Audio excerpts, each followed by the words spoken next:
What's going on, everybody? Welcome back to another episode of From Boys to Men, where we find solutions and ways to help people that are dealing with mental health as far as men and, significant others that have questions that they need asked and answered to help them do better stuff with their men and communicate better.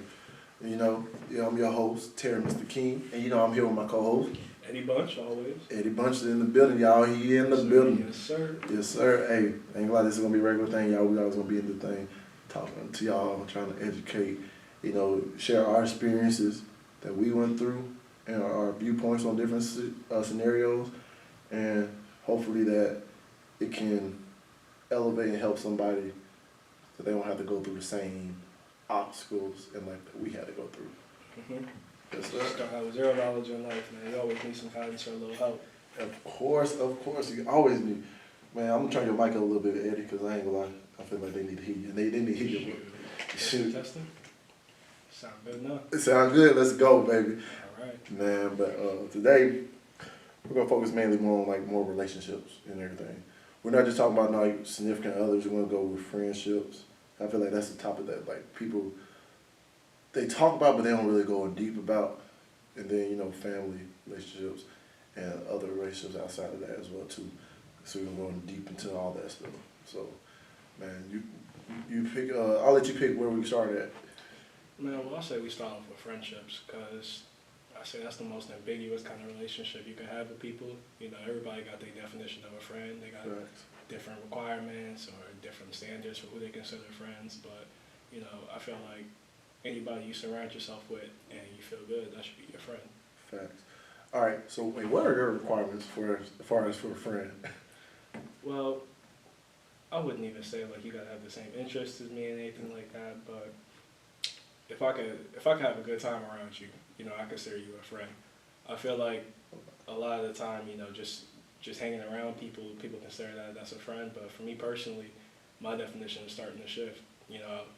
I start to look at who I am and how I feel when I'm around certain people, because when somebody got good intentions and that energy is for you, you're going to feel good about yourself and you ain't going to have no insecure thoughts, no anxiety, nothing like that. Facts. So you should always keep those kind of people in your circle. Facts. How about you?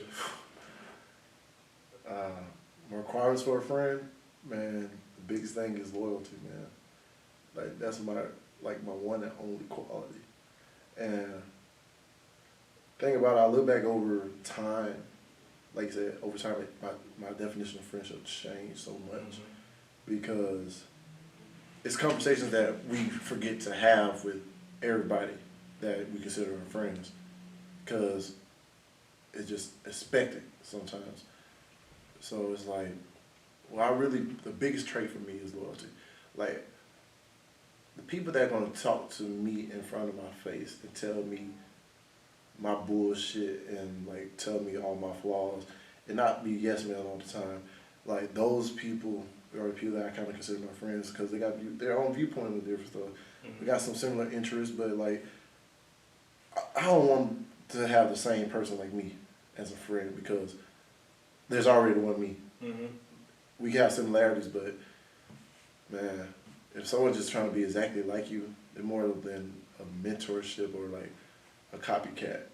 It's more they're trying to steal your identity versus them being their individual self.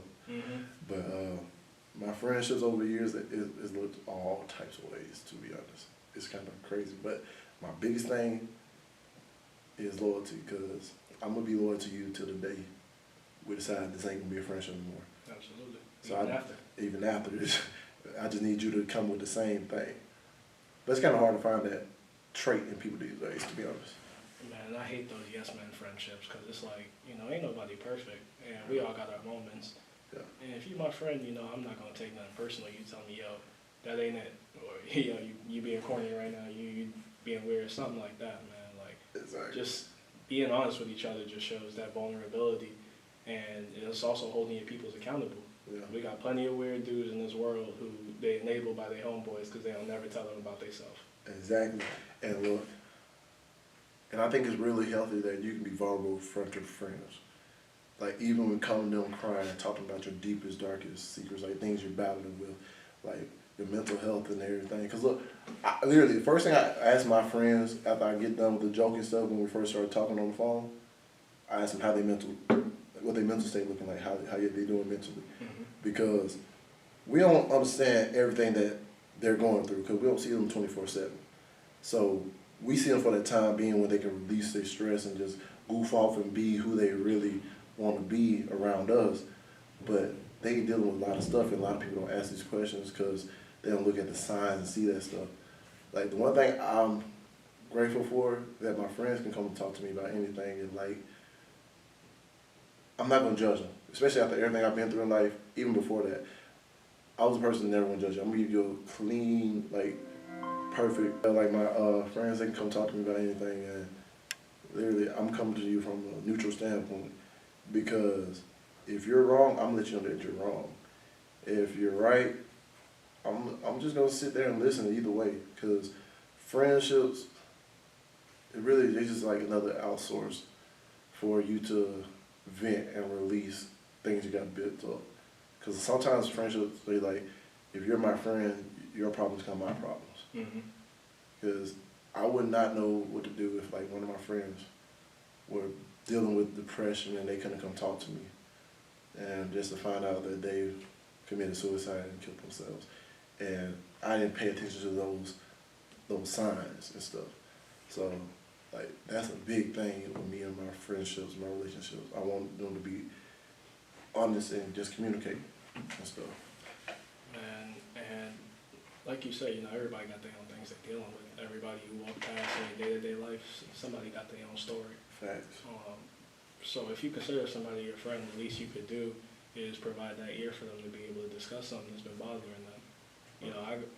I had a friend who lost her life last year to suicide, and it's sad when you could see it on somebody, and even when they try and vent to you, it just doesn't help. But it's because if you don't have a proper support system, you're never gonna feel like you're supported. It don't matter if one or two pillars work. If the whole foundation isn't supported, then it's gonna crumble. Exactly. So being able to provide that ear, being able to provide some advice if they ask for it, is crucial for a friendship or any type of a bond or relationship, honestly. Facts. And like I found most of my friendships over the years end up being like more of a competition. And it's like I'm not trying to compete with them. Like, yo, we're all boys and everything else too. Like, you got your thing, I got my thing. I found like a lot of them end up being competing. And like, I had to learn to be cautious about that because they're not a friendship, that's my competition in that state. Because in their head, they're competing. Yeah, it's sad because that's coming out of insecurity, man. Like, exactly. If you going out and you hanging out, having a good time, ain't no reason for y'all to be competing. Exactly. It's like some of my friends would like I have an idea, and I'm not wanting everybody to do my same idea. I understand that, but you go and do a similar thing that I was talking about, just a whole different business. So it's not like we're on the same team. That's like, bro, what sense does that make? If you're end up going to do the exact sort of the same thing I was doing, wouldn't you rather come up together and be as a unit versus trying to compete with each other? Because like, oh, we're going to go talk to the same people, and then you're going to be like, oh, I'm talking to them about my thing, but they got to choose between both of us versus us coming together as a group and a team. Like, I really had to learn like to decipher who I really get that label to as friends, because like I said, they're true intentions. You gotta fill that out over time, because what you see at first, you be so close to the situation that you don't see it, and then you lose sight of it, and then you just let little stuff slide over time. But you realize, bro, you never had that whole conversation like, hey, yo, this is my boundaries with my friendship. I expect this from my friends. I suspect this. I expect this. And like I realized I never had that conversation with the people I had called my friends. So like right nowadays, like when it comes down to me and my friendships, I'm like having this conversation like, hey bro, this is what I'm accepting as a friend, as far as support wise, like loyalty wise, like all these traits. Like, bro, if you can't be loyal to me as a friend, and you want to go talk to other people about me versus and talk to people about stuff that should be closed door between me and you, I can't really have you around in my circle because the people you actually hang around actually determines how your future ends up. Mm-hmm. And that negative energy, I can't have that kind of toxic stuff around me most of the time. Now, especially after everything I've been through, Yeah. it's like If you can't bring it up to me in person, then like, what is we friends for? exactly. If something's bothering you, you should be. I'm saying as a friend, you can come talk to me about it. If something I did or said bother you, open the door to conversation. Mm-hmm. Cause like That's opportunity for growth. exactly, cause a couple of my friends we had a whole conversation about like politics and everything. Like we don't agree everything on politics, but some of my friends end up getting mad because I told them I voted for Trump in 2016. It's like, oh, you really voted for Trump? I was like, bro, it was my decision who I wanted to vote for. So you tell me you're not gonna be my friend no more because I voted for Trump? Mm-hmm. Because they said, oh, bro, you got a Black Lives Matter clothing line. I was like, yeah, I do, but at the time of that election, there was a lot of. I looked at this. Trump said this back in the day when he was on Oprah. I'm gonna go up in the Republican and let them say what tell them what they want to hear and get elected president. He actually did everything he said he was gonna do. I said I respect the man. They want to tell me straight up front what he's gonna do versus somebody that's gonna hide their hand and throw the rock. Mm-hmm. So, and like I had friends with me. We had arguments about that. I was like, yeah, but it opened up a door. So he's like, understand, like, hey, yeah, this is my viewpoint about politics. This is my viewpoint about this. This is my viewpoint about this. Because, like, to be honest, I don't trust none of the politics anymore. Mm-hmm. But I was like, bro, that one vote, did it make that big of a difference? Yeah, man. Like, we're going to get into the boundaries thing later because that's important in all types of relationships. Fact. But vibes and energy, it tell you everything, man. Bro. Like, when I first meet people, I'm cordial, you know, I'm respectful, but at the same time, I'm also kind of like watching to see not only how you acting, but like how I feel around how you And acting. be cautious. And you ain't even gotta be like on the weird shit, but like if I know I can't kick it with you, then that's just me, and I'm not gonna force myself to do it. Like it's just gonna make it even more awkward if I try and force that. So like you said with the whole like voting for Trump thing, like at the time I was in high school, you know, I was like a sophomore or something like that, and I thought Trump was a better option too, just because not even who he was, but more of who Hillary Clinton was, and That part. I never trusted them. Even Joe Biden and Kamala Harris now, you know, like they've given out empty promises and shit. Exactly. That's almost all politicians, And of look, course. and But I hate it. I hate them for that. Because look, they so-called said everything they were going to do for the black community. They did everything else for everybody else. But yet, the people that got them elected are yet to see anything done for them. nope, of course not.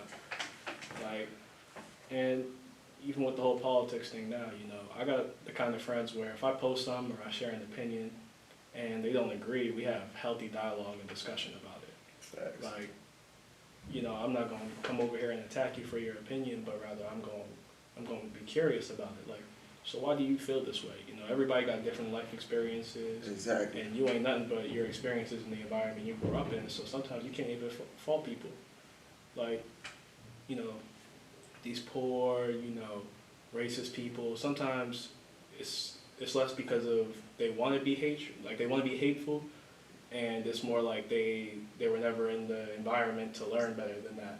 Like they wasn't set up. So when you open that dialogue by being curious and asking them, you know, why do you feel this way? What makes you act like this? You know, it causes them to start thinking about it, and when they do that, that's when thinking changes. Or that's when they start saying, you know, maybe this isn't right, but I still feel like this, or they change their mindset completely. You know, again, nobody is perfect, and we all got learning and growing to do throughout our lives. Facts. So why judge and act like you better than the next person when you could just help them become better instead?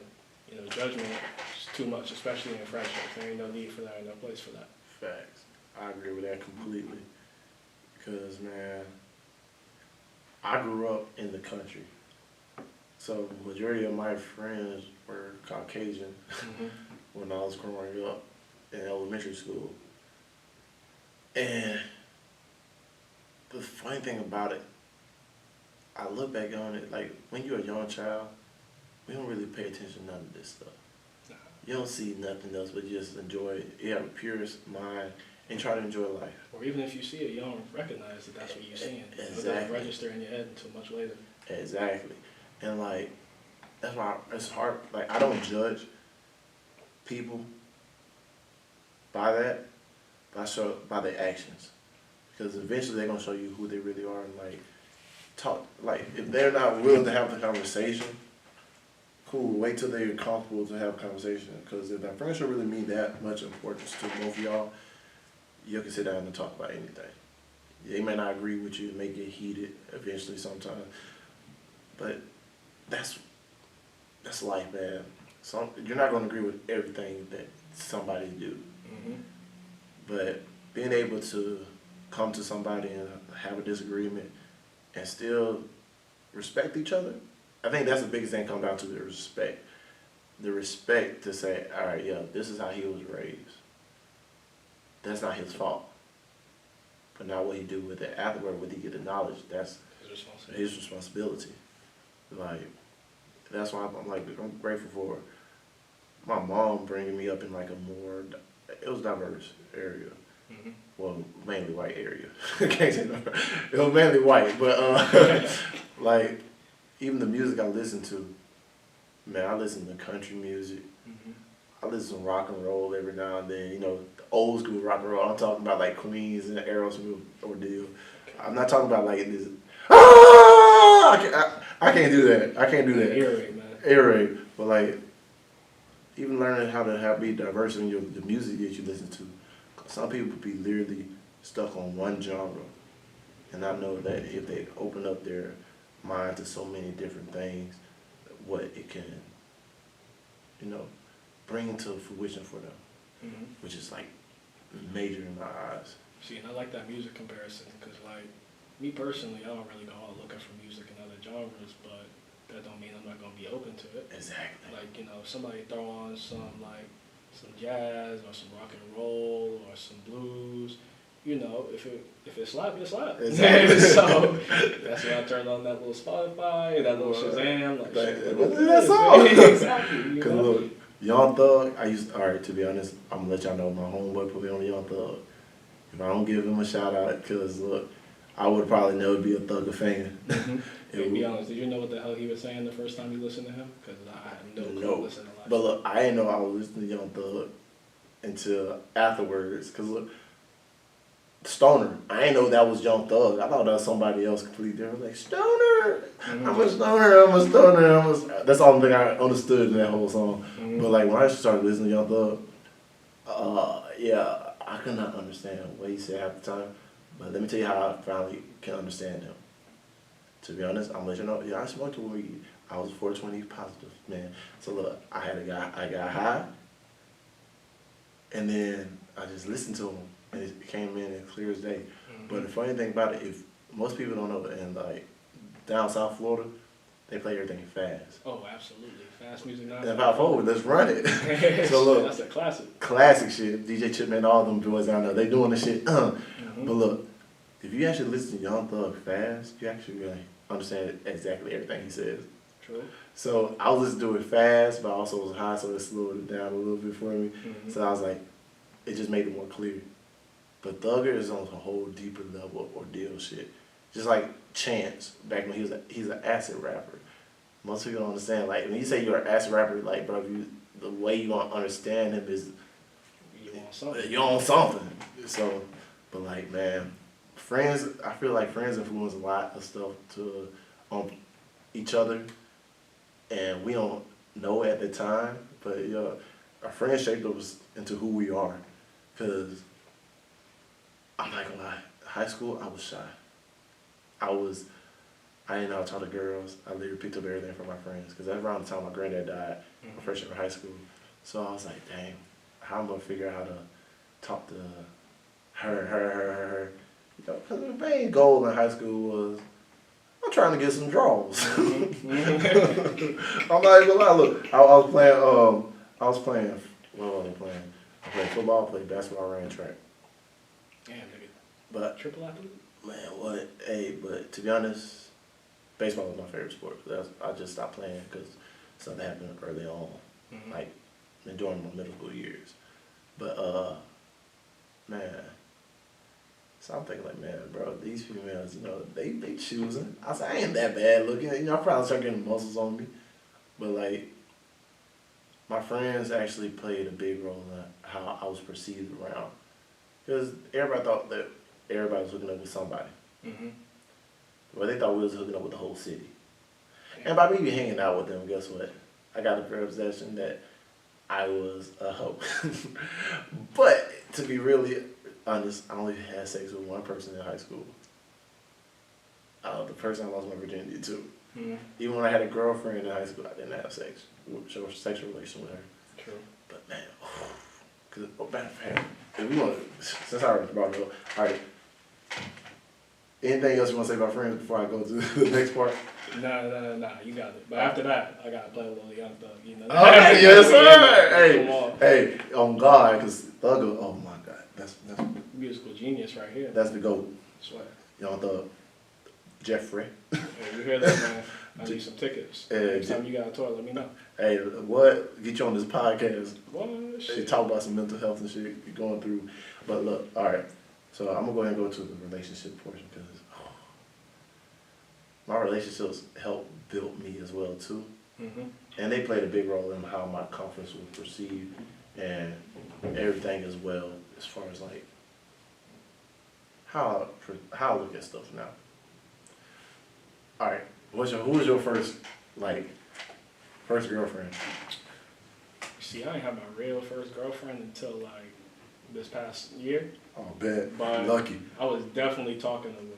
Like, it never went to actual relationship, but like we had them little long talking stages, like 3, 4, 5 months, and then it just fizzled out. Them situationships. Situationship. See, I think it was different because like I was a 90 baby. So, all right, look, I had my first girlfriend in 3rd grade. True. She was older than me. Shit, we having that shit. And no, the only reason why I say this is my real girlfriend, Valentine's Day, we actually bought her like real stuff and delivered it to her and everything.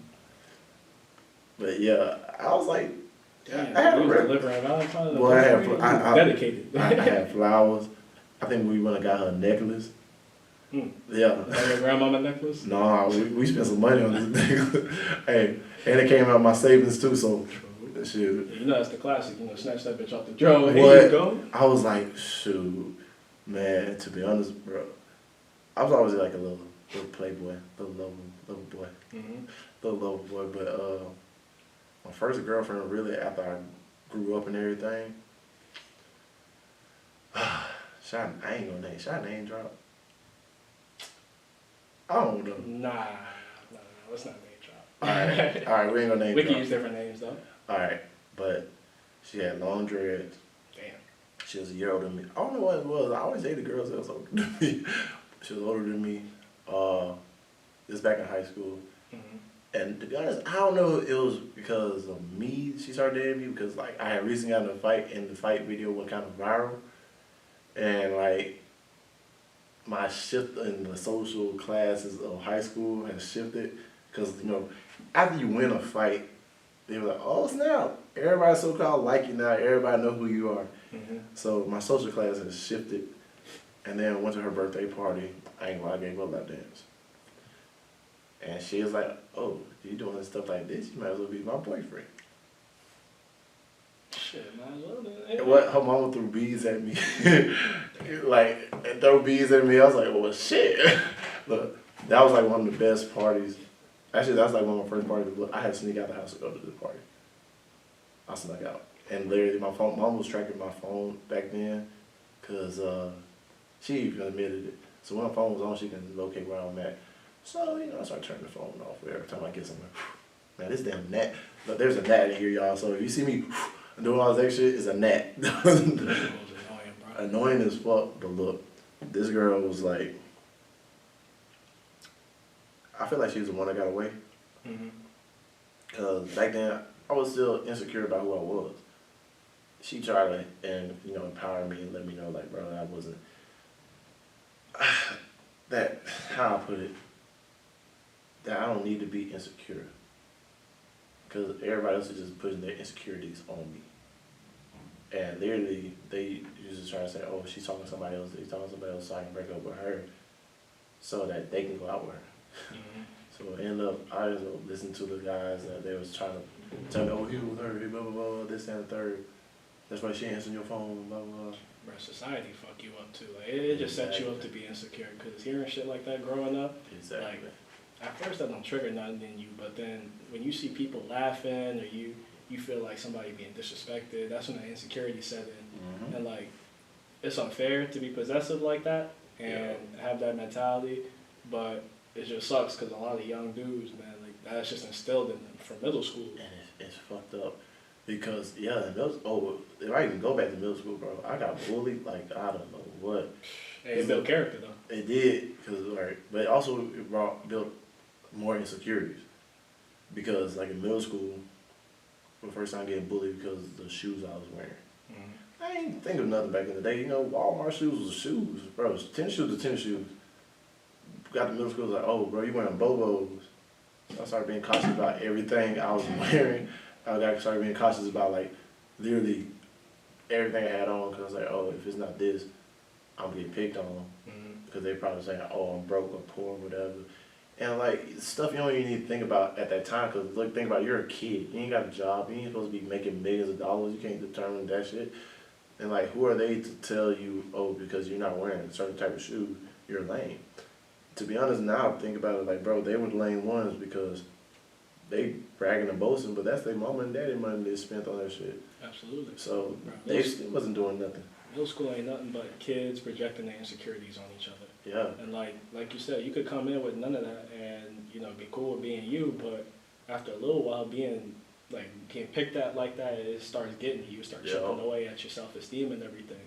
And eventually it make you want to get that pack mentality. You know, like I see these shoes, everybody got these, you know, at least I know I ain't gonna get bullied, I ain't gonna get made fun of, people gonna think I'm fly. Exactly. Whether it be that, clothes, hairstyles, even like sometimes the shit you eat. Exactly. Because look, I think my first real name brand shoes was out of the K-Swiss. I'm not even talking K-Swiss. I think it was Reeboks, but we had Nikes, but look, it wasn't like the Nikes that everybody wear in school. Like these was Nikes I played in and stuff. Mm-hmm. But man, I started getting some Reeboks. So I was like, oh yeah, I can mix up the colors and everything too. It wasn't that expensive, wasn't that cheap, but look, that's like, I used to make a little extra money because I was cutting my uncle's grass and everything on weekends. So I had my own little money. So I'm starting buying my own little shoes, just so I can start getting picked on. But the insecurities that they started back in middle school kind of came to light when I went to like high school and started dating, because they over here giggling. It's just sort of played back in my head. It's like, oh shoot, I'm getting like, damn. I feel like they made me feel small again. Mm-hmm. So I ended up breaking up with the girl off of rumors. And the funny thing about it, I broke up with her like a couple weeks in front of prom, her senior prom. Damn. Yeah, I had and luckily I found a date, which actually had been like a girl that I was on and off with Mm-hmm. ever since that day. Cause look, and I ended up dating this girl too, but I felt like I was a buster for dating this girl that I took to that dance. Cause, bro, between the two of them, I feel like both of them my first loves. Like the girls that bro basically had my heart and everything. One I grew up with, and that's the one I ended up taking to the prom with me. And she wasn't trying to dance nothing. You know, talking to some other guy in the back. Trying to leave with the dude and everything else. I'm at the beach making a fool of myself. It's like, bro, get in the car so I can take you home, blah, blah, blah. She over there in the car making out with somebody else. They end up dating the dude too. And a whole different little beef stuff happened. But you know what? I look back at it, I was like, bro, I was just immature and it really would hurt. Because I was like, bro, this is the other girl that I have feelings for. Cause like, I really had feelings for no, I'm not saying that. The lady, I'm gonna say lady with dreads. Mm-hmm. I had real feelings for her. And then turned around and fucked them up. Then started dating this other girl just so she don't mean leave me at the prom. So basically it's like instant karma. Yeah. Ordeal. Yeah, I should come back real quick, man. But then I ended up dating the other girl like a year later. Mm-hmm. She She apologized, blah, blah, blah. I accepted it.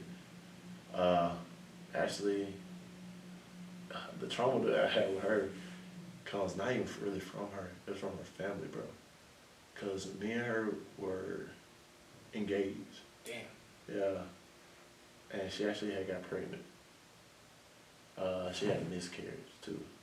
But the way her mom found out about the miscarriage was literally during the miscarriage. And found out that she was pregnant. So, she supposed to be at school. We at the hospital. Then, they tried to make a wedge between us so we couldn't even see each other. And then, over time, they sort of pulled us apart. And I'm not gonna lie, the dumbest thing I did was that I told her she was acting like a bitch. Mm-hmm. And she took it as me calling her a bitch. And that's how really everything ended. But bro, I could not get out of bed for a whole week. Cause I felt like my heart got ripped out. And I was like, bro, I ain't trying to leave the room. I ain't trying to eat. I think I even started peeing in the bottle in my corner of my room. Be like that. It got you're just not trying to get up, man. Exactly. And those are the only two girls that actually made me feel like that. Because actually me and the lady with the dreads were actually trying to date again after I went to the military.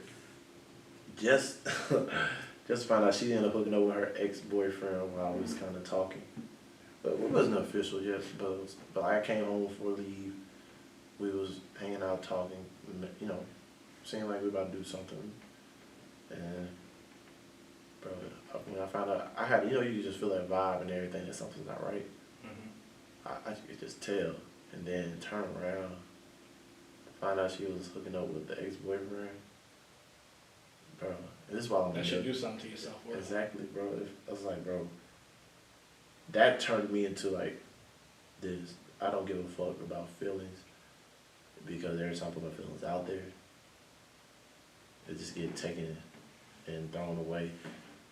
Even though everybody's human, Mm-hmm. everybody make mistakes, but man, that shit hurts. And those kind of relationships, as much pain as they cause, it also teach you lessons about self-love, man. Fact.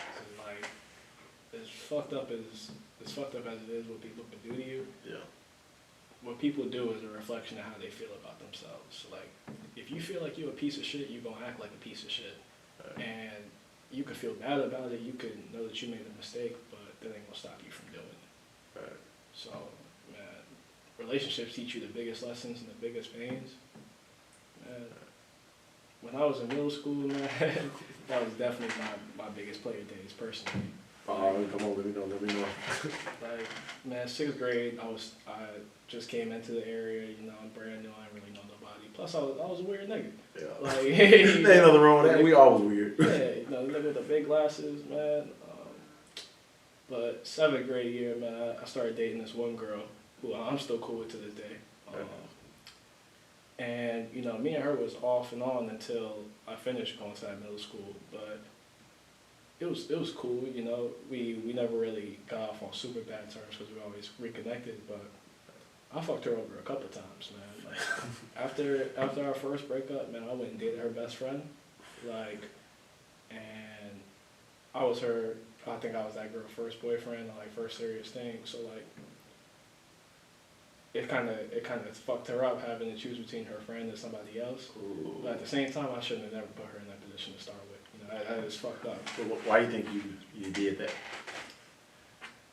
Honestly, at the time, I don't even remember if that girl had done anything to me that made me feel like I needed to be an asshole or to get in that mentality. But at the same time, I also didn't care.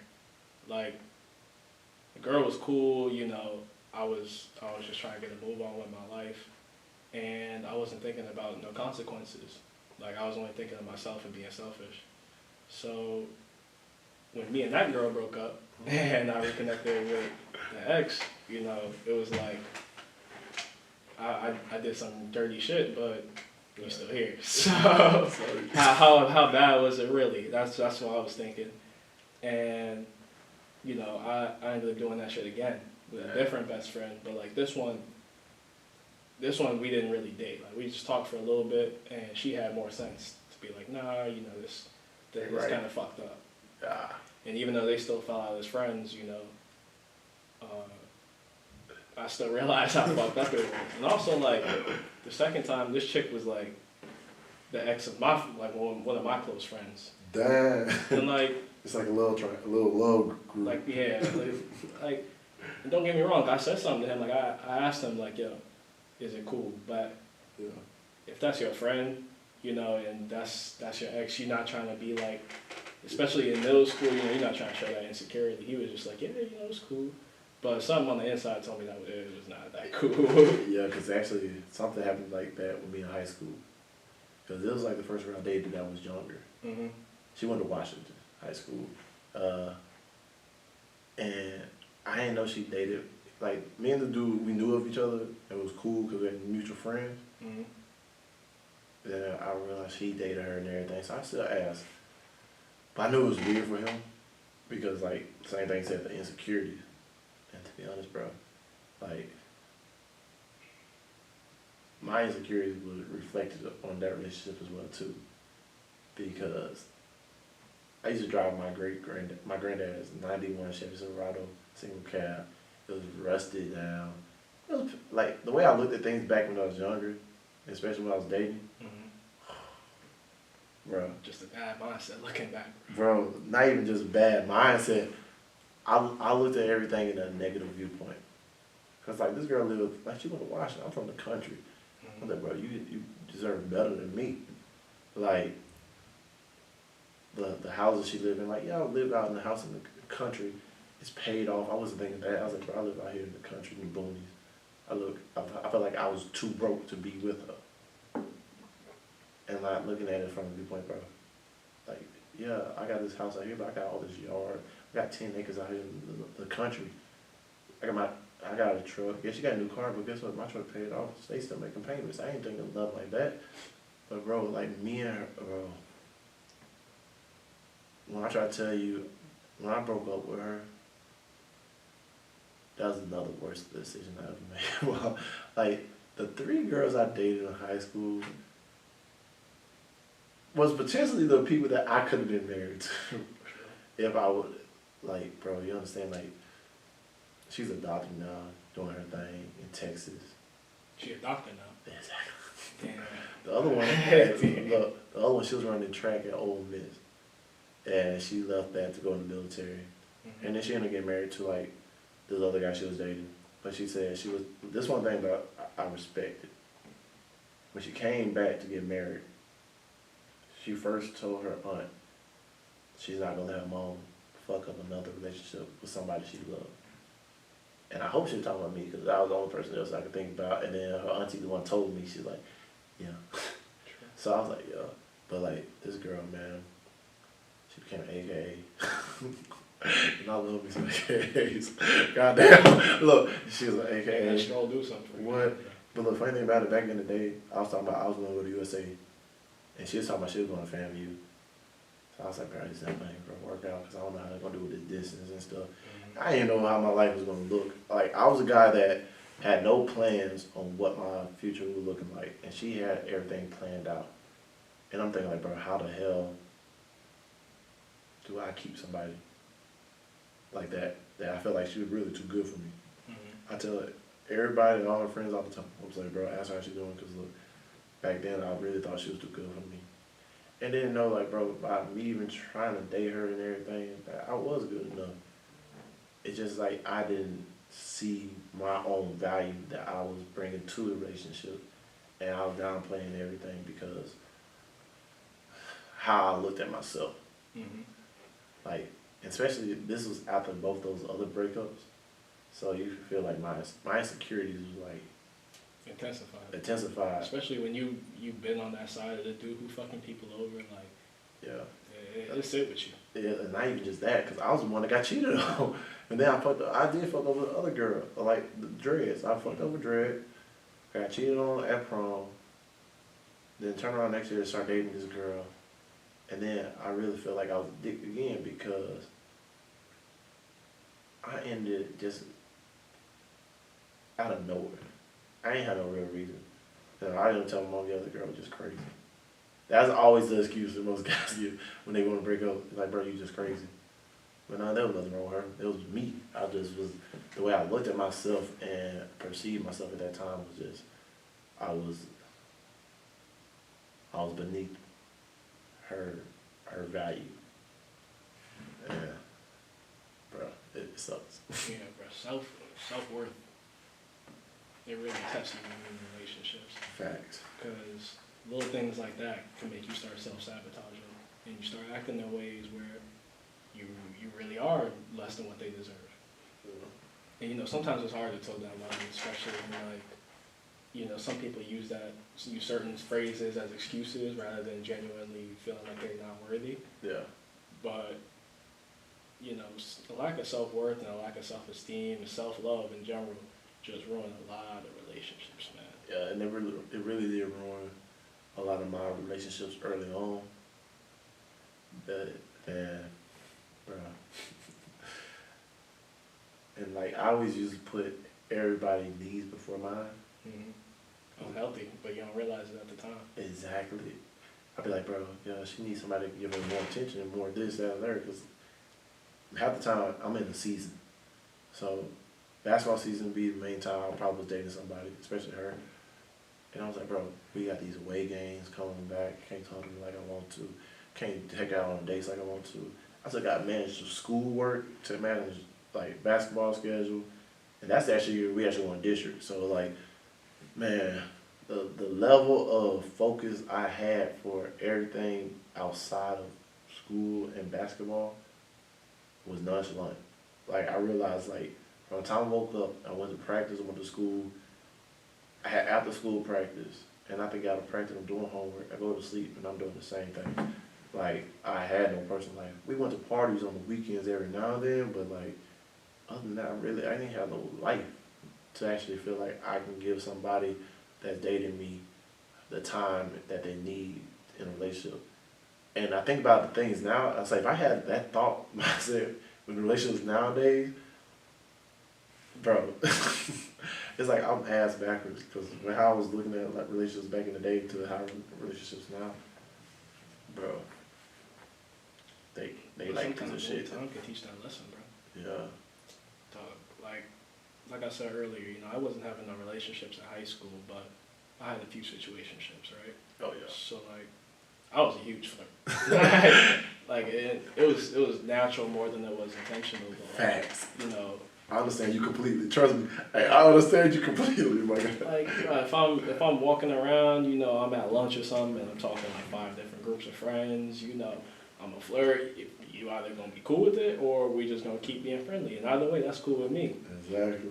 So you know, sometimes, you know, these girls would catch feelings, understandably, and me, the psychological term is emotionally unavailable. Yep. But in my head, I was just like, you know I don't want you. And like, I ain't even gonna sit here and lie about it. Like, man, there was this one girl, I remember, dog, we used to be like, not hooking up crazy, but like something like, and one day I looked her straight in her face, I said, I'm not gonna date you. So like, I'm not trying to trick you, I'm not trying to lead you on, but like, I'm not gonna date you. So like, if you wanna make that decision to stop now, so be it. Like, I will understand. She continued. And that's where, like, looking back on it now, I can realize that it's kind of fucked up, because no matter, like, if people don't have enough self-love or enough, like, self-awareness, sometimes they're just gonna put up with shit just because of their feelings and their emotions. Right. So I should have been the bigger person in situations like that to just walk away and not do that.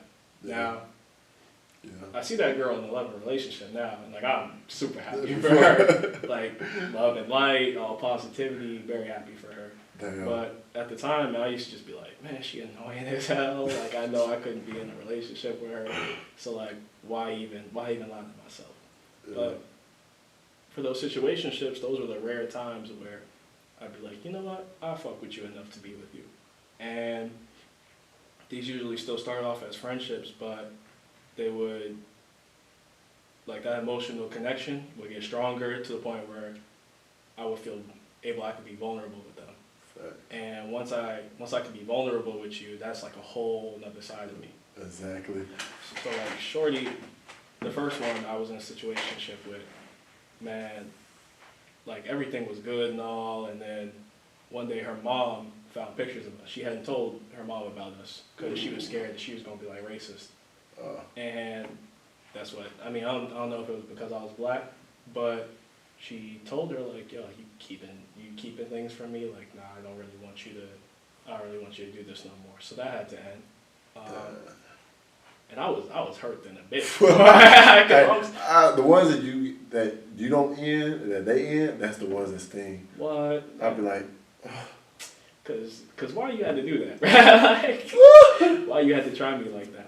But you know, at that time I was like, and you know, this is a pattern for me. Like, whenever I'm usually the one who get like broke off with, yeah, I would take that and I would internalize it as like I'm not good enough. Facts. And I would like give that extra effort just because that was the mindset I was in. I was in like that lack mindset. You're like, oh, I could do this, I could do that. You know, like I was like, man, I could speak to your moms, this and that. Yeah. But you know, I had to learn that self-love. I hadn't at the time.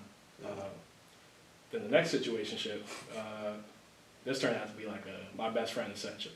Like, it was cool for a minute, like just platonic, you know, no weird shit. Done seen her play hella people. she's bi, so it was dudes and women just coming in and out, like getting played, and I'm sitting here just laughing. And then one day she was like, you know, I feel like I have feelings for you. So out of respect for her being my best friend, you know, like I tried. And you know, it was some real shit, but I feel like the insecurity in me, like knowing how she could be, that shit started to eat at me, and I allowed my insecurity to come out. Yeah. Like, she would make like little jokes about these dudes flirting with her, and there's this one girl that I knew she hated and I was friends with, and I made something like similar, and that's when she was like, nah, you got me fucked up. Like, I was wilding, but at the time, like, that was just me talking out my ego and my pride, and like, you know, if I'm gonna go out, I ain't gonna go out like no hoe. You know what I mean? So Facts. I always say, I don't get mad, I get even. Yeah, facts. like if at the time, like I felt like if I had to walk away from the situation, you know, I was gonna get mine. You're not gonna do me like that. Exactly. But like, you know, we ended up reconnecting and shit, and I would say personally that was my first love, just cause like the platonic side as well of it, you know, it's just genuine love. Like, you know, I always wish the best for her. We don't speak, you know, sometimes she'll like send me shit from when we were still hanging out, but you know, I never wished nothing but the best for her, even if, you know, shit didn't go well between us. Facts. Always did. You know, she had at a point, she had come to a decision where she either had to move to Connecticut to be back home with her family, or like her mother's side, or stay in Florida with her dad and, you know, her stepmom and everything, and like that household was very toxic for her, and I knew that. So, and this is like soon after we reconnected. Damn. So, you know, I had to take a step back at the time, and I was like, you know, this environment is not the best for you. So, speaking from somebody who like really cares and loves you, I think you should go back to Connecticut. Like, even though I know shit ain't gonna work out, you know, I had to be the bigger person in that moment. I had to rise above my ego and be like, this is what's best for you. I'm not even gonna front. You know, if you did this, I think it'd be best for your mental health and your growth. Right. And it was. Like, she in a loving relationship. Like, you know, she got her own thing going on. She was in college up there, but, you know, she was able to get her life back on track, essentially. And at the time, like, for a little bit after, I was a little resentful. But I had to let that go, because it's like, I can't blame nobody for wanting to do what's best for them. Fact. And the love that I had for her was more than just, you know, something possessive, like I need to keep you here with me. Fact. So being able to see her happy made me happy, and that overcame any of the negative feelings that I was having because we had to split it off. See, I had a similar situation, but like this girl, like I can't say we was beginning stage of dating, and I'm not gonna lie, most of my stories end with somebody pregnant. Mm-hmm. So she ended up getting pregnant, but her family was military and shit too, so they was about to move to Tampa. Found out she's pregnant. Damn. Yeah, she just got done. She been grieving for like a year or two because her ex-boyfriend committed suicide. Mm-hmm. So, ended up she got pregnant. She's about to move, and she wanted to meet up, and she was breaking down because she was like her modeling career just taking off. And she asked me, what do I want to do about that? I was like, bro, I really want her. It was a kid. Like I had feelings for this girl. I was like, I want to keep the kid and do everything, but I knew how she was feeling. I was like, whatever you want to do, I'll support you. Mm-hmm. So she ended up getting an abortion. After the abortion, it was so much. It hurts, but like you understand. So at that point, you just gotta deal with it yourself, and that sucks. Exactly, and she got mad at me because I stopped talking to her in the way that we was talking. Mm-hmm. But I had so much pain and like anger towards the abortion I'm talking to, because like one, I paid for it, and I didn't want the abortion. Mm-hmm. Like I had got to know the girl so much that I was thinking like, bro, just stay here. We can make this work, you know? Yeah, when you invest that much into somebody, you're not just trying to let that shit go that easy. Exactly, and like now there was a kid involved too. I was like, fuck it. If I had to go back in the military, I was gonna go back in the military just so I can make sure everything's taken care of. Like, if that needed to be what happened, I was gonna do that. Mm-hmm. But I never got an opportunity to, and it stung at me because like now she's in a healthy relationship. She actually is pregnant. Not to introduce a kid into this world. I can't lie, I get kind of jealous. Because like, yeah, she's introducing kids in the world with somebody else. But me knowing the truth, like, that's not her first kid. The first kid was really with me, and Man, it's just a lot of negative emotions to work through. Like, exactly. you needed to speak up for it, and I applaud you for it. Yeah. Because like, you know that it's her decision, right? Exactly. And even though you support her in that decision, you want what's best for her, it still hurts having to put your needs aside.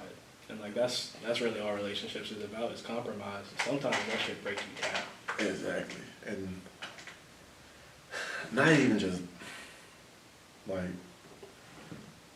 I really feel like most relationships, it come down to with a male and female,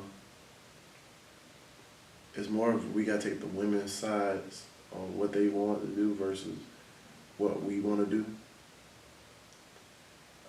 In general, or in terms of like, pregnancy? Pregnancy, one, and generalized two, because it's real rare when a girl asks you like, hey, what you want to do? Like, think about this in a relationship, have a girl actually ask you like, all right, how are you doing today? Like, really, what's going on? Are you okay? Like, someone really ask you those questions like that. People don't think mean a lot, but it means so much. Someone asks you questions about, find out your interests, your hobbies, go out of the way to do something that you like to do, what you love to do. It's real rare that you find that nowadays. And, because I feel like most of the time it's the guy trying to get to know the girl, but in the midst of it, they're supposed to be trying to get to know us too, and it's real rare if they actually do and get to know us. Because one, it's hard for us to express ourselves because we don't want to seem weak. Mm-hmm. And then turn around, you don't want to overload them with everything you've been dealing with over your lifespan, because that can run away too. You don't want to. That's a lot of stuff that you be wanting to tell them, but you really never find the time to tell them. and they never allow you a time and place where you can be vulnerable with them. Because most of society, as in women, and some men, they down men for expressing themselves. But if you look at it, that's why men's suicide rates are higher than any of the females. It's like 3 times what female suicide rate is. They don't have that space to be able to express that pain and that hurt. Exactly. And that's why I go to the gym. The best relationship I had so far now is with the gym. It's my girlfriend, it's my side piece, it's everything, because that's my place. I can go and kind of release some of my anger, and kind of collect my thoughts. You know, talk to myself while I'm in the gym. So, because like really, I'm still struggling with self-love stuff as well too. I may not show it on the outside because, you know, I put on this persona, this smile that everything's okay. But most of the time I'm like, yeah. The gym is my go-to person, other than my therapist. Remember, go get therapy. Therapy saves lives and helps a lot. But man, like I look back over these friendships and relationships, man. I realized a lot of my insecurities were being hidden by the people I chose to be around, friendships and relationships, because I felt like they filled in my gaps. But to be honest, man, they helped me grow in a way that I appreciate them for now. Because I found out more about myself by being in relationships with others. That means friendships and, you know, relationships with significant others. And it's crazy because like I just not realized while talking, I kept doing the same things with like my girlfriends over the past, even from the military to when I got out. I always felt like they was too good for me, and I wouldn't let them go past this wall, and then started acting funny and distant between them, and then next thing you know, I try to let them. I'll be like, let them go. If they come back, they come back. But technically, like they wanted me to fight for them, and I was too shy, too cowardly to do the fighting. See, personally, it's always been the opposite for me. Like, I always struggle with my identity growing up, just because, you know, I'm the third with my name, right? Yeah. And my pops and his pops, they both did the same thing, kind of like my pops cheated on my mom and, you know, did all this, that, and the third. Right. You know, I got 2 sisters, all of us got different mothers. My grandpa did the same, you know, he wasn't really there for my father. So growing up, I was always scared of ending up like my father. Yeah. And that caused me to always like want to overgive or like always try to reconcile and do my best rather than feel like I'm giving up on the situation. And, you know, going through therapy, I realized that I did that because I felt like he gave up on me, or I felt like he didn't care enough to not act in a way that would make my mom have to walk away from him. And my most recent relationship kind of forced me to deal with all my insecurities and all my mental health issues. And what started as like, you know, a good feel-good relationship, you know, something that you could write a movie about or some shit like that. Thanks. That's when my insecurity started to seep in, and it wasn't her fault. You know, she wasn't doing anything to warrant that. But at the same time, you know, it's in your brain. Right. Like, I would try and express that, but it was hard for me to draw the line between being vulnerable and being insecure. So I would always I would bring something up thinking that, you know, it's just me expressing it. In reality, it would, for her at least, it felt more like I was attacking her, I was accusing her of certain things. And when the relationship came to end, you know, I did the most. Like, I fought, I fought real hard. And like, honestly, I still let my emotions get the best of me.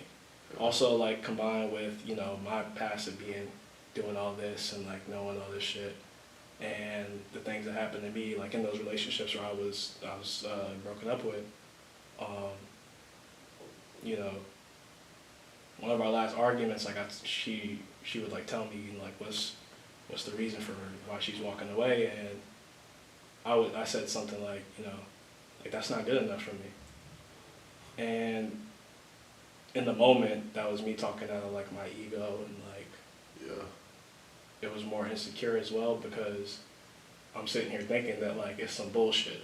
Like, you know, we in college, right? Yeah. So I'm sitting here insecure, like, nah, she doing this, like she throwing away something good because she wanna go fuck around and she wanna go do this, that, and the third. And, you know, the reason she gave for wanting to grow, you know, we both had to grow. We both ended up in therapy towards the end of the relationship. But in my mind, because I was so emotionally distraught, it was like either she's bullshitting and she's just trying to like make it feel nice, or she's not recognizing her value to me. And I'm the kind of person, like, even though it's not healthy, like I'll allow my needs to not be met for a little bit if I feel like you're worthy of that. So what I said was like, you know, like I'm cool with you having to work on this, that, and the third. Like I was always communicating. I wanted nothing but the best for her. I want her to be her best self, but she felt like she couldn't do that in the relationship at the time. And in the moment, I wish I had understood that better, so that I didn't act that way. But you know, bygones be bygones. And it also taught me like self-love and self-worth, because you know, as hard as it is to walk away from something that you invested so much into, and you know, like you care about that person that much, you gotta love yourself more. So like, she felt she needed to walk away, whatever her reasons were, or whatever her actions after that were going to be, that had nothing to do with me. That's not a reflection of my worth or who I am or what I bring to the table. It's just a matter of what she decides to do in her actions. And going through therapy for like weeks about it, my therapist would always like ask me like, is it because you feel like these perceptions are true, or is it more because you feel like she abandoned you because of whatever reasons you feel about yourself? And I had to work through that to the point where I finally gained enough self-love for myself, like I'm a dope ass nigga, like in my own right, in my own respects. Like I know what I offer, both in friendship, romantic relationship, anything. So like, as much as I could love somebody, if they decide that they don't want that, that's not for them, I can't take that personally. I can't internalize that shit. Like I just gotta be able to get up and go. Yeah. And like, to this day, like I still got mad love for that girl, but you know, I can't force nobody to do something. I can't force nobody to see something that they may not be able to see, or that they see and don't want to act on, you know. And like you said, like that self-love journey is hard, because even when you feel like you've gotten to that point where you have it and you can recognize it, there are those days and those moments where like it slips. It slips and go down. Like, you know, since we both go to the same college, you know, I gotta see her around sometimes. And like that's the hardest moment. That's some of the hardest moments, because like it's not like I don't want it. It's not like I don't care still, but I just gotta keep walking. I gotta keep going. Like, you know, like I don't know, or like I don't see it, because that's what you gotta do. I know some of the moments. It's like it seems like when you see them, like everything stops around you. And it freezes, and I just hear my heartbeat like, and it's just non-stop, and it'd be like, it's uncontrollable, because you want to express so many emotions and feelings to them, but you already know that you can't, because they're both y'all at a different place in life at the moment. So you just gotta let go and just hope for the best. It's kind of the same thing with family and everything too, because family relationships add a lot of trauma onto you, because they have so many expectations for you, like from the jump. And once they inflict the like expectation of you, every time you don't meet the expectation, you feel like you're letting them down. And you put on more stress on yourself than anything. You work even harder to meet those expectations. You feel like that for you. Exactly. And then you be thinking like you try to do something that it's not what they want you to do. You have a battle with yourself because you're battling basically what makes you happy versus what would make your parents happy, your family happy. And really, I look at it most times, like I said, it comes back down to that self-love journey because your mom and your dad, grandparents, already, they're living their life. And the only person that can live their life for them is themselves. And the only person that can live your life is yourself. And then, like, you got to understand it's your life. So you got to make the choices what's your best for you. And it takes a lot of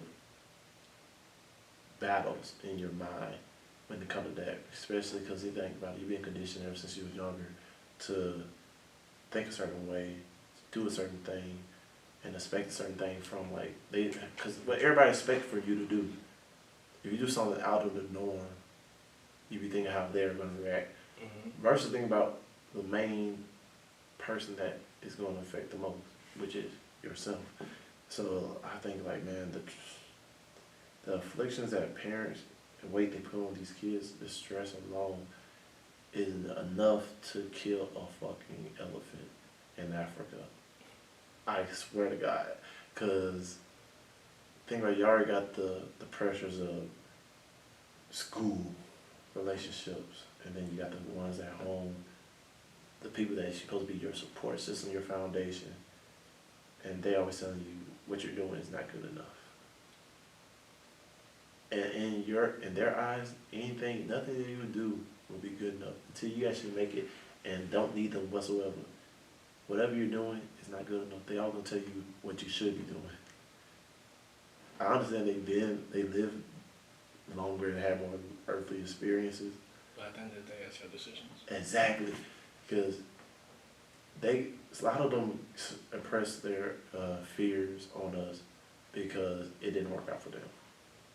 And they don't want to see the same thing. They don't want to see us get hurt. But by crippling us and telling us not to pursue dreams is just as bad as, damn. I mean, shit, honestly, it's even worse than failing at those dreams because at least failure builds character and then prepares you for the next venture you're going to go on. Exactly. Never going on it always leaves you with like that doubt of, man, if I did this, like what would that have looked like? That should last a lifetime. And you could pass that on to your kids unintentionally. Exactly, because I have so many regrets in my life. Being decisions that I made because other people. Whether it be friendships, relationships, parent, family. Because I remember I got a call back when I was in Little League to play all-star football. And I turned it down. I used to look at my mom's face. I know she was tired running around because she worked great. She worked shift work. Same thing with my granddad. He worked 3 jobs. My grandma, she was working shift work. I was like, man, I'm putting more stress on them. And who knows, by me doing that one all-star to turn to another all-star, I looked at like a lot of potential that I had in a lot of different areas. I didn't reach them. I got to take the responsibility because it was my decision in the front, in the beginning and at the end. But if I would have made more selfish decisions back then, I look back and see where I could have been, and I'd be thinking like, damn, why not putting myself first? I know it took me like 29 years to realize, hey, it's okay to put yourself first. If it's something you want to do, do it. Fuck what everybody else say. Just do it, because either you're going to be on the field or you're going to be watching. So I'd rather be in the game than watching the game, because the people that are in the game are the main people that are getting paid. I'd rather get paid than being a person that purchasing to spectate. So I'm gonna get to this arena and just actually, do it. But it took me a long time to realize that. And like, again, y'all gonna get therapy. A lot of therapy. Like going through therapy, it helped me realize how important self-love is. Like just to run it back through everything we talked about. Like with friendships, Yeah. when you got enough self-love to recognize that something is not for you, you're not draining yourself, and you're not putting yourself in situations that's just gonna make you frustrated. Facts. And relationships, when you got enough self-love for not just yourself, but the people around you, the people you care about, you recognize that their actions is nothing personal. And rather than like either running and not trying to do too much or doing too much, like in my case. Don't worry, we all been there. Okay, like, hey, be like that. I was literally in the parking lot screaming in front of everybody at the beach because this girl was driving around in the car with somebody else. Trust me. See, if that shit happened to me, I can't lie, I would have got heated, but I would have been a little more low key with it. I was about to hit the girl. I was embarrassed. Like really, I was embarrassed. But I'm chasing them around with my truck and look. Right then, I might have just ran them somebody over. Literally, that was the quietest ride home. Well, in my early years, because I like quiet now. But we're good. What you call it? But like self-love in relationships, you can have enough love for yourself to recognize that it's not a reflection of you, and also enough to give to where you don't have to be in that person's life to still love them and care about them and wish them the best. But people's choices is their own, so you just gotta keep walking on your path. Right. And with family, you gotta have enough self-love to be able to make choices and not worry about how your family is gonna feel about it or how that might reflect about you. Because real family, they're gonna support you regardless. Like I done fucked up a couple times, but at the end of the day, I always bounce back, and my family is there for me through it all. So self-love is the most important thing, and that's what's gonna carry you through life to the point where you feel content with everything. You can't be chasing happiness. You can't be doing too much with love. You gotta have that all in yourself and be able to bring it out at any time necessary. I agree with everything. My reflection of everything, basically everything you said, you hit it on the head. You really hit it on the park and everything. Hey, bro, you telling therapy sessions working? Hey, they working. Hey, I gotta go see my therapist on Thursday. And on Friday, bro. I feel you on that. But and I think by talking about it, it actually helps a lot too. But I look back on everything, like, be smart about who you surround yourself with is mainly the main topic in self-love, because not everybody's in your life for a long time. And some people are there just teach you a lesson for like that moment. There's seasonal people, then they got permanent people. Even sometimes family that's our seasonal people. There's some people that you come around when you need to learn something that God meant for you to learn at that moment. So be aware of who you surround yourself with. Pay attention, because sometimes you may be too close to the situation to see what the problem is. And sometimes it may be you having to take yourself out of that scenario to fix the problem and reflect on everything, because when you have a lot of people coming at you with their perspectives and stuff, it can be overwhelming. Take a moment to breathe, trust me. Find a quiet place you have to go and just think. And do yourself a favor, just meditate and find what makes you happy, and like I said, self-love, because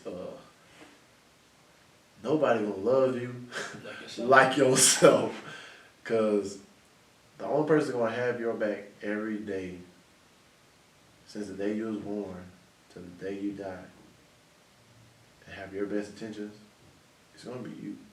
But you gotta put your mind out of that way where you're allowing yourself to love yourself fully and understand yourself fully, where that doors open that no man can close. it's really a spiritual journey, y'all. We're talking, self-love can even look like, you know, being able to confront those negative sides of you that exist, because again, no, you can't blame people for being products of the environment, but at some point you gotta become accountable for it. And going through therapy has helped me realize that, like, I can acknowledge those bad parts while also not allowing them to control my life and how it plays out. Exactly. And also have enough compassion to be like, you know, you may be anxious, you may be depressed, you may be mentally ill, but like you still wake up every day and you try to be better, and that's what really matters. That's all you can ask for from people. Exactly. Me and my therapist was just talking about that 2 weeks ago. Yeah, man, compassion for yourself is also crucial, just as much as self-love. Exactly, because allowance for the doubting and everything, the negatives, is very important, because really, you're made out of both. You're negative and positive. It's just what side's going to win that day. Mm-hmm. But if you acknowledge the negative and you take the power away from the negative, and you can turn that negative experience that traumatized you into power and positivity, because every negative experience taught you something. Exactly. And it taught you a positive lesson. So you got to look out for that. Let's leave it off on that. Well, let's get up out of here, man. All right, y'all. But look, thank y'all for tuning in for this episode of From Boys to Men. Hope we was able to help a lot of people understand a lot of different situations that we went through, and how some relationships are important. Just have these open the door to these conversations, y'all, because they're important. They need to be had. So stay blessed, stay up, meditate, get you some therapy, and see y'all in the next episode. Peace out. Peace out.